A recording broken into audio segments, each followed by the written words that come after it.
Welcome to Women in the Arena podcast, the podcast celebrating women doing extraordinary things in plain sight.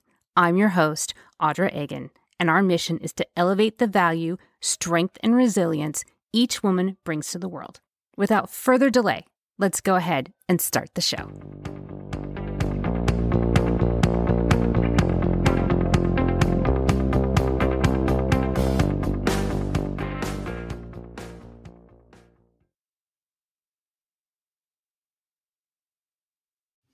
Welcome in, everyone, and thank you so much for joining me again this week.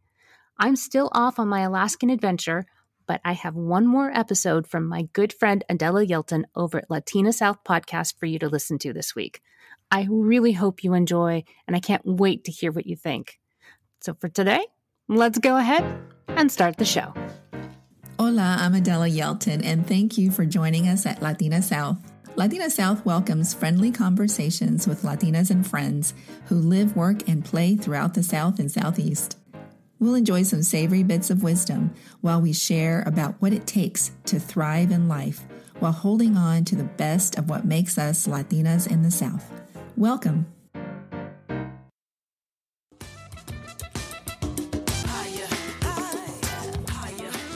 Today we welcome Stefanie Diaz. Stefanie is a partner at Atlanta-based Zane Venture Fund, where she raises capital for early-stage tech startups. She's also host of the podcast She Conquers Capital, where she amplifies the voices of female CEOs, venture partners, and angel investors. Let's listen as Stefanie shares with us her journey to claiming the many facets of her voice as a Latina, a mom, a financial whiz, and a dancer. She also talks about creating WOA, the Women-Only Experience, a dynamic and diverse organization for female founders.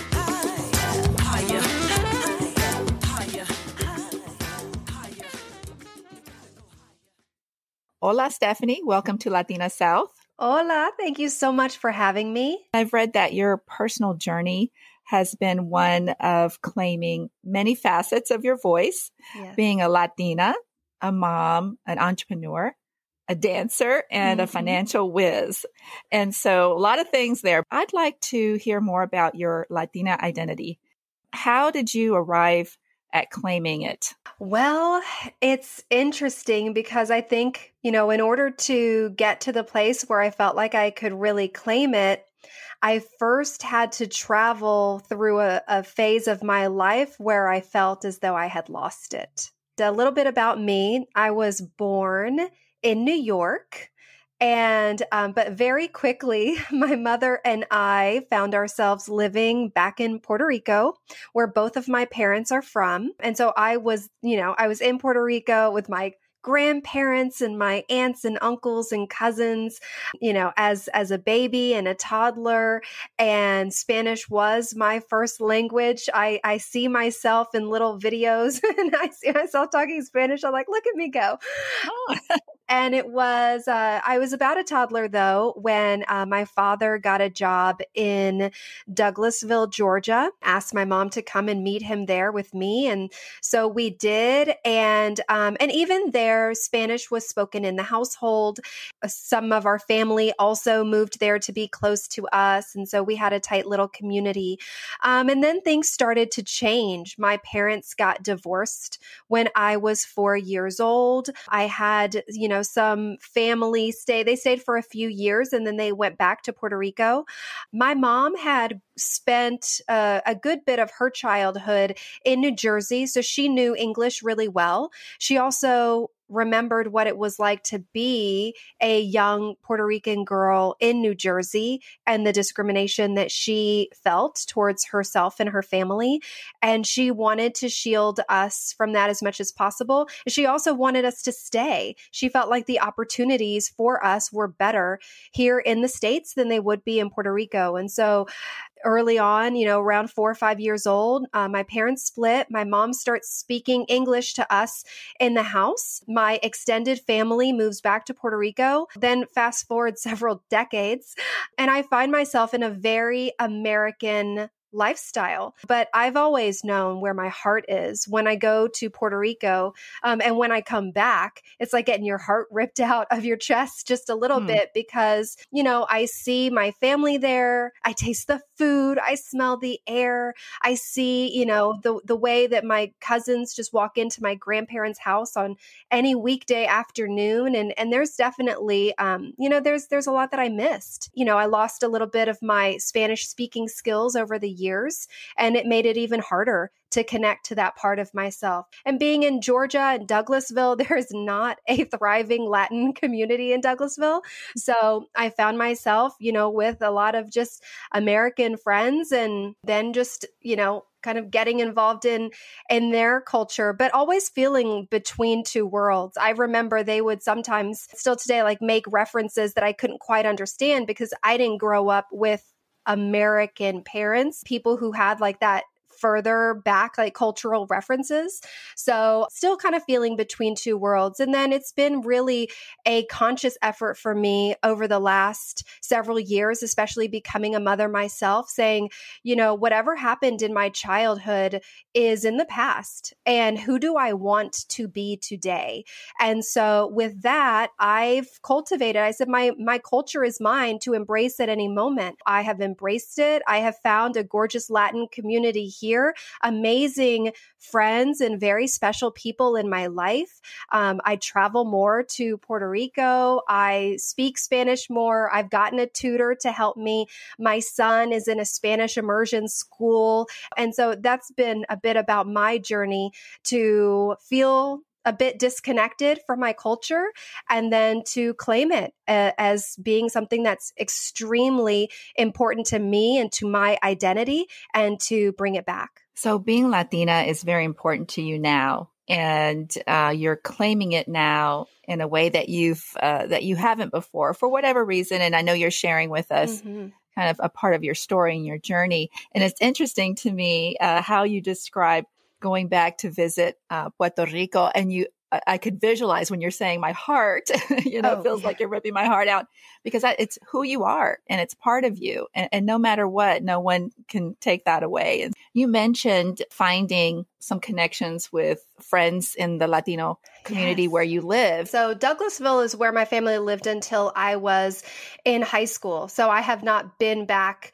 for a long time now. But just to give you an idea of what it was like there, my nickname in high school was Puerto Rico, because I was the only Puerto Rican. I remember in high school, people, because kids are not very nice in high school.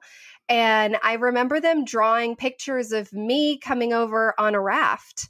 And obviously we know that Puerto Ricans are citizens, and that was never part of my journey, but that's the lens that they saw me through.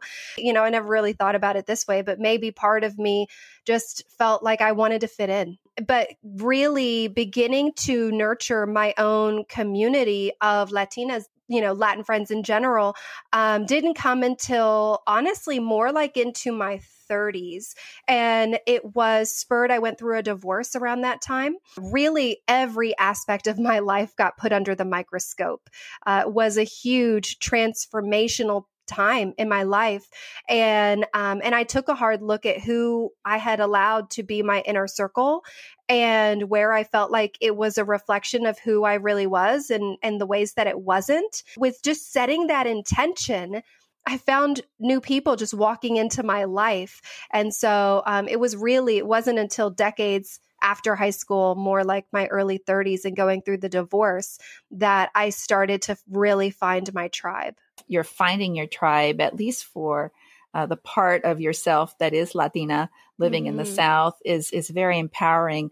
I also want to mention, if we can transition a little bit, that you are a key player in the venture capital world here in the Atlanta area and beyond. You're a partner in Zane Venture Fund. Yes. And you are also a host of a podcast, She Conquers Capital. Mm-hmm. What led you to this work? What led me to this work truly is intuition and letting go, because no part of me really charted this course.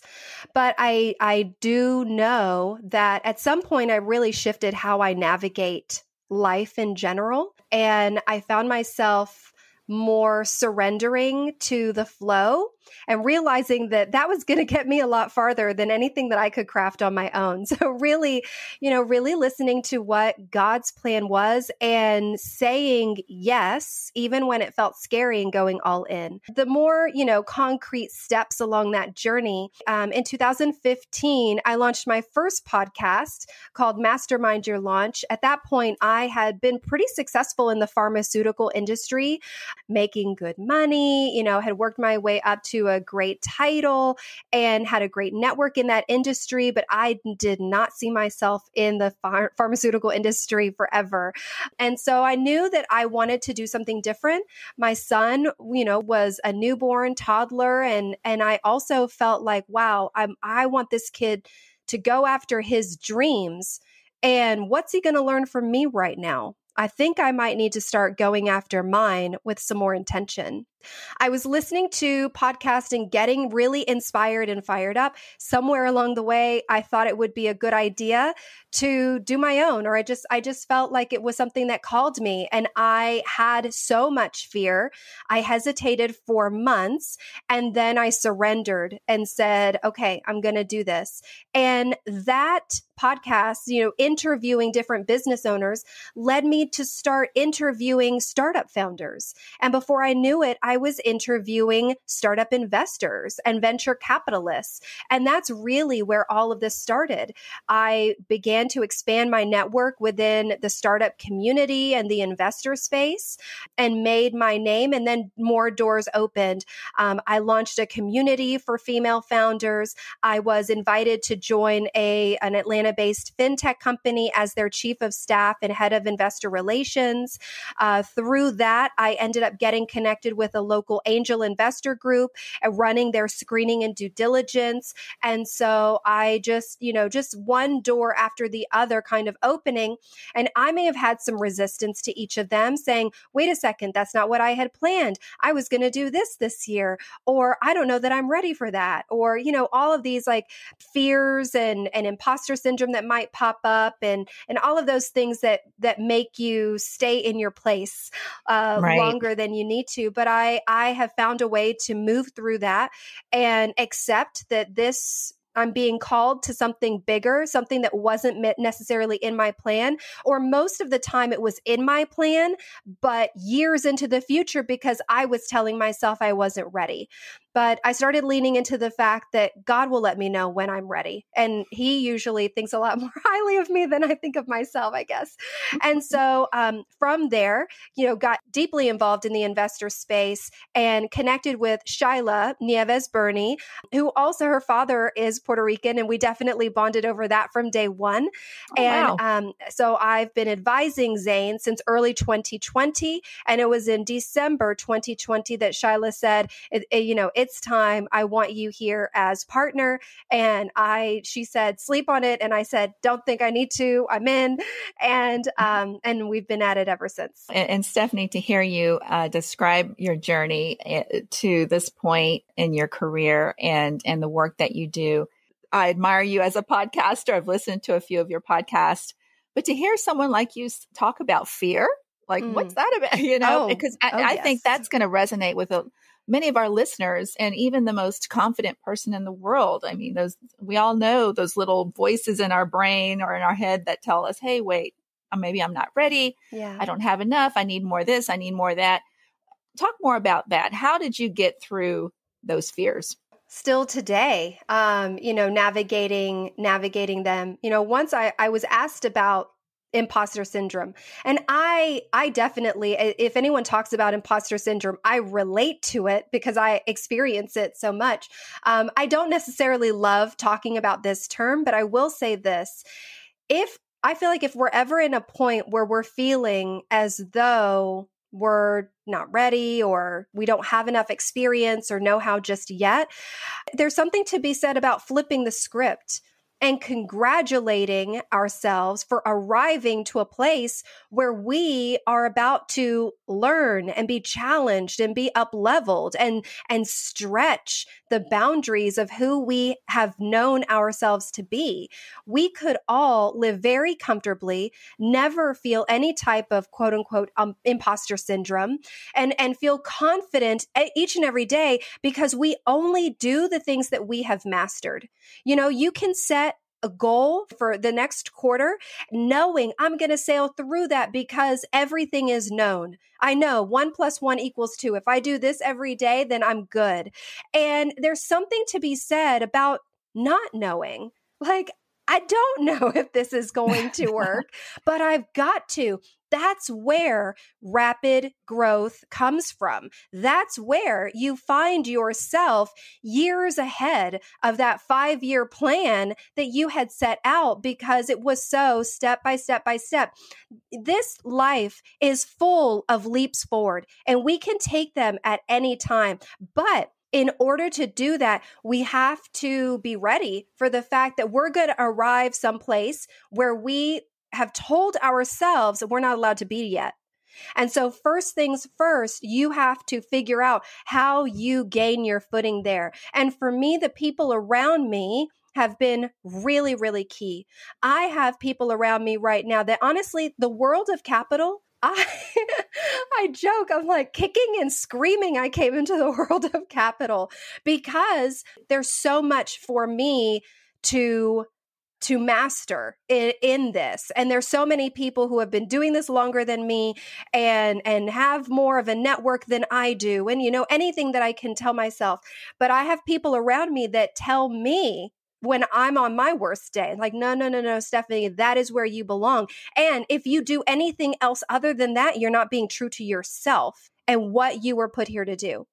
And so having those people that when you want to maybe shrink back a little bit or you find something safer to do, they keep you in check. They call you on that and they make sure that you're moving through that fear and supporting you as you do it. So you surround yourself with people that keep you in check, but also support you and know who you are and where you're trying to go. Mm-hmm. And it's something so simple. It's not always that easy to do, but definitely it sounds like you have that in place for yourself. And I appreciate you kind of opening up and being vulnerable with that. I'm going to admit something to you about the VC world in general. It does seem a little intimidating. Okay. Mm-hmm. Girl, yes, absolutely. And, but I know we're all human, right? We're all trying to just make it work, in the worlds that we're in. How do you think that the VC world can be more welcoming? And it seems like you're part of that for sure. But how do you think, what is your contribution to that right now? Well, my contribution to that is, comes in several different forms. My podcast, She Conquers Capital, is all about, not just giving women in capital a voice and a platform to share their stories and to let the world know, like, I have something powerful to say, my perspectives, my story, all of this. But the most interesting part of the podcast for me is seeing the women who show up to be interviewed and what it means to them, the fact that I believe that their voice is important. And these are women, like amazing women in VC, and who impress me. And I'm thinking, wow, how did you not already know that? This industry is still, it's just so, it's got so far to go when it comes to true diversity and inclusion that we all need that, need that validation and confirmation. Obviously, Zane Venture Fund is founded to make VC more inclusive for underrepresented founders. And so, all of this plays into moving the needle. But, similar to the advice earlier where I said, you've got to find those people that get you and see you bigger than you are yourself. Same thing in VC. Got to find those people who see you and in the success that you have not yet achieved. They see it already because they believe in you. And there's plenty of people in VC who, may look at me and write me off or have their opinions. And I just got to know those are not my people, and that I cannot waste my time and energy trying to convince them of something that they are not wanting to be convinced of right now. I got to go where I'm seen and where I can be my fullest self, because you can sometimes slide into a table, but you don't feel like you belong there and you act totally different. And we're working on that. How can I be me wherever I am? That's a journey I'm on constantly. But it starts with going where you're celebrated to build up that confidence. And the gorgeous thing about VC right now is it's thriving with new funds and incubators like focused on diversity. There's so many resources and so many communities that are there championing, and it's spreading and it's growing. So it's changing, and I'm thrilled to be a part of it. That is so inspiring to hear, Stefanie. And I know that to hear you say that the VC world is changing intentionally with people like you. Most of us have had those moments. I know I'm not speaking for everyone, where you do walk into the room and you are the first, the only, the different. People size you up, in those 30-second kind of up and down and say, you know what, that's a lifestyle business and that's not going to work, or this is where we're at and thank you, and move on. That can be a very intense situation, but you're saying embrace those moments, kind of go to where people see you and see your value. And because I also heard you say, you're not going to waste your time and energy on certain situations. Yeah, it is. It's a fine line though, because we cannot always stay in the safe zone. So we have to, at some point, emerge and go where it feels uncomfortable. And what you have to do there is stay true to yourself, knowing your own value. But you just have to stay true to you and your value, not because you're trying to convince and strong arm someone into your side. You have to just keep doing you and knowing that the pieces are going to fall where they are. The right people are going to come by your side. You're going to be surprised at how much support there actually is out there for you, because so often we can project in our own minds that we're not accepted when there is like the friendliest face waiting to greet you. And someone who says, I want to connect you with so-and-so. Let's bring you to this. And you're thinking, wow, I never would have expected that. So that's something else. You have to show up. You have to be yourself. But it's not about expecting to be validated through other people. You have to continue validating yourself along the path, and the right people will come along. Thanks for saying that. It's something I needed to hear, and I'm sure many of our listeners that will resonate with them too. I know with your podcast, I heard you say about it and describe it as one where you prefer to focus on language of empowerment versus disempowerment. And I thought that was interesting. Can you give me some examples of where that might be true? Yeah, well, really what, the inspiration behind the podcast was to give everyone a place where they could learn about venture capital. And so, and to have it be one of those resources that they go to continuously. And then it's just like, oh, by the way, over time, you're being influenced by women. You're subconsciously, being reaffirmed that women have the answers and women know about this, and the women are here to support you along their journey. So that was really the inspiration behind it. There are a lot of statistics around the lack of funding that goes to women and the like. I will not ignore that they're there, and I will not pretend that I don't get fired up when I see them.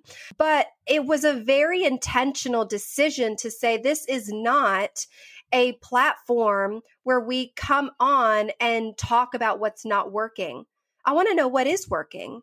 I want to hear how women are making it work. I want to hear the smart decisions they're making in their startups and in their VC funds. And I want to go where the flow is and ride that wave and see if we can make it bigger.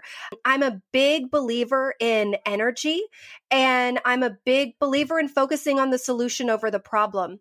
But I will say I'm also a big believer in being honest. You have to know the dynamics at play to inform your next steps. But I feel like your next steps can also feel really good and be really empowering. And the podcast is really an expression of that. I also want to just shift and if we can talk briefly about you creating the women only experience. I know that was and still is very important to you and a big part of your work, in addition to all these other things that you're doing and contributing to the world. Tell me a little bit more about that and how that shows up, given all of your other ventures that you're pursuing. Yes. And it has evolved a lot over the last few years. But WOW today stands for the Women Only Experience. When it first launched, WOW was for women only entrepreneurs. And WOW was an event that I debuted in April 2017, lovingly described as Ellen meets Oprah for unstoppable female founders. And I had connected with someone. I was coming out of my divorce at the time, finally feeling really good about myself.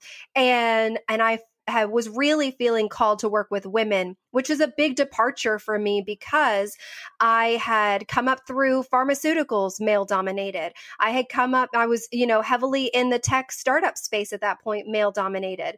And I had always, moved through those industries with a lot of confidence as a woman.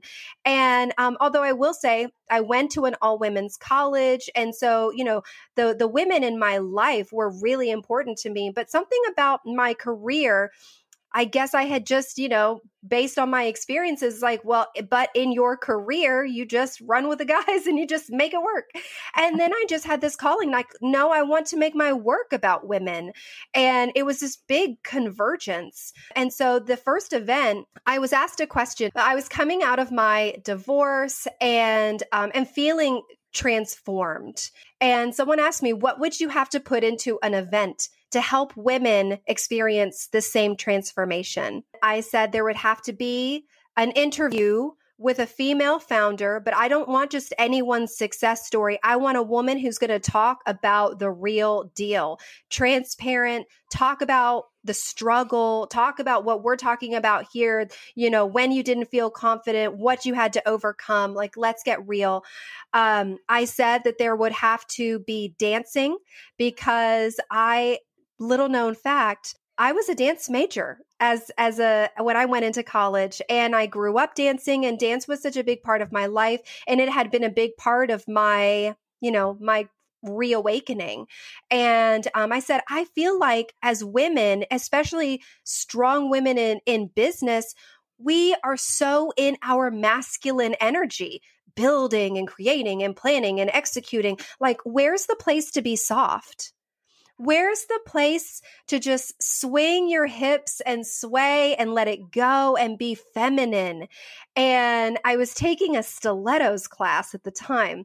And we actually did a stilettos dance at the WOW. And so, so the dancing, I said there had to be affirmations because I wanted us to all take a moment and just connect within and to really tap into that energy. And then lastly, I said there would have to be champagne. And so since then I've hosted 10 WOW main events. And the last one being in November 2019, just before COVID. WOW has also offered memberships. We've hosted meetups. I've hosted conferences. I've hosted coaching programs. It has been just a powerful resource around women who are claiming the fullest expression of their voice in whatever field that they find themselves in. It definitely has evolved. Right now, it definitely has taken, a put to the side a bit because Zane is the majority of my focus right now, but Woe holds a special place in my heart for sure. And I look forward to how it will continue to serve women in the future. You had me at dancing, by the way. It doesn't get any better. I know. And then I'm like, hey, where was I when all this stuff was happening? It'll come back. We will be dancing. Yeah, that's for sure. Can you commit to us that we can at least dance again someday? Oh, absolutely. And I will share that I have done virtual dance parties. Oh, awesome. So we have kept it up. But no, we'll be live in person at some point for sure. That's great. And the organization or your group here, it still exists in some version, right? I mean, people can go out and find it. Absolutely. Yeah. So the womenonlyexperience.com, and we have a really active Facebook group, nearly 500 members in there. And I still do a weekly live stream. So live office hours happen in the Facebook group. You can check it out there. Most of the times it's me. I will say, because things have been crazy with Zane, I've been leaning on the Woe community. And so we're kind of rotating the women who come in, but there's always a Tuesday live stream at 4:00 Eastern. Well, good to know. And we'll include those links in our show notes. Stefanie, I've really enjoyed this conversation with you and your energy that you bring, and it's very inspiring. Before we close, what words of wisdom would you like to leave with our listeners? Knowing the theme of the podcast, Latina South, yes, my words are specifically to the Latinas of the South, that your voice is so important, needed, of value, beautiful. You have a style and an energy that this world needs more of. We bring a flavor that the world is hungry for. And so if you feel yourself being called to do something, no matter what it is, I want you to know that what might at some times make you feel as though you're not the right person for it is actually the thing that's going to make you the best person for it. And so I want you to trust yourself, trust in the visions that are being gifted to you, use them as your North Star, and just keep taking the right next step. Baby steps are actually huge steps as long as you're taking them. I want to see you shine, connect with me, because I want to champion your journey. Thank you, Stefanie. I appreciate you being here. Mm-hmm. Words of inspiration for sure. I hear them, and I know many of our listeners will hear them and feel inspired by them as well. Well, thank you again for stopping by. Thank you for having me. And then also just thank you for creating this platform in the first place. It's important. Thank you for listening to us on Latina South. And thank you, our listener. If you like what you hear, please leave a review. It's one of the best ways to support our show. And thanks to the team that helps things happen behind the scenes, like Jennifer Hutchison on social media. And thanks again to Marcy Chapa, who shared this music with us. It's called Higher by the OGs. And you can find a link in our show notes. Hasta la próxima. See y'all.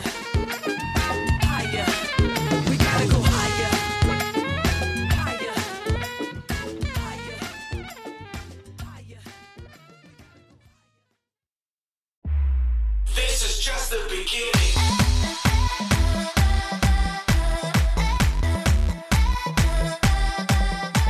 That's our show.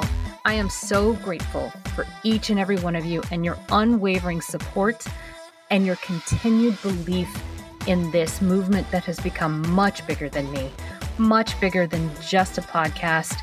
It has become this forward momentum that we are all doing together.